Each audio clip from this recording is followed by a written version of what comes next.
सूप चंगेरा तोरा लकिन लऊ पूजैल फूल पान है।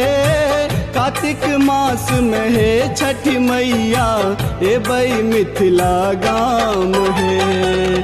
कार्तिक मास में है छठी मैया ए बई मिथिला गाम है।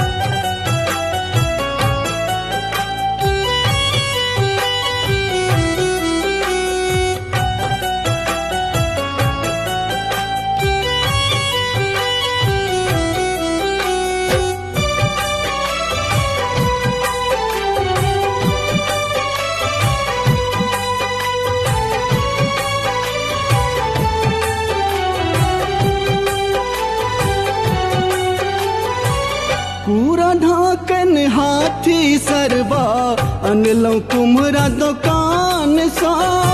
चारू कोन में दीप जरे बे चम चम करते घाट सा। पूरा ढाकन हाथी सरबा अनलौ कुम्हरा दुकान सा। चारू कोन में दीप जरे बे चम चम करते घाट सा। ठिठुरत पोखर ठार है मैया, ठिठुरत पोखर ठार है मैया, देवई आहाँ ध्यान है। कार्तिक मास में है छठी मैया ए बई मिथिला गाम है। कार्तिक मास में है छठी मैया ए बई मिथिला गाम है।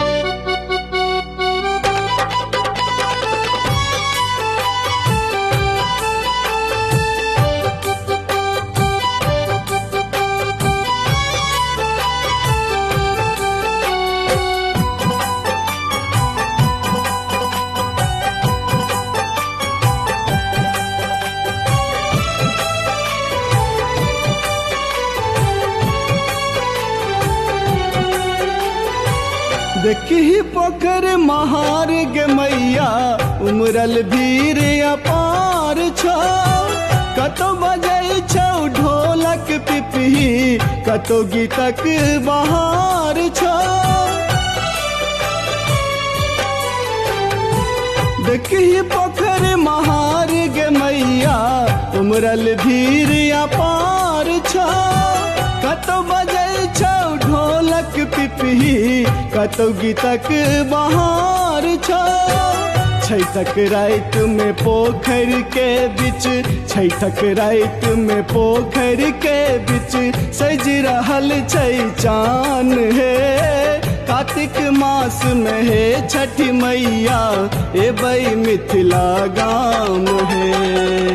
कार्तिक मास में है छठी मैया ए बई मिथिला गाम है।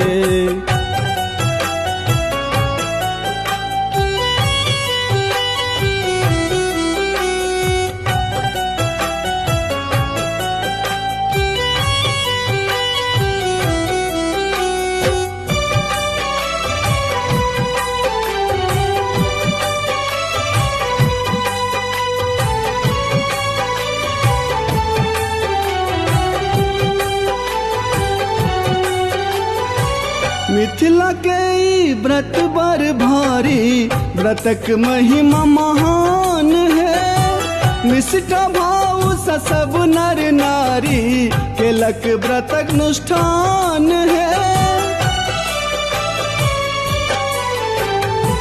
मिथिला के ई व्रत बर भारी, व्रतक महिमा महान है। निष्ठा भाव सा सब नर नारी, केलक व्रतक अनुष्ठान है। लिखल पाती प्रीति सुमन के, लिखल पाती प्रीति सुमन के।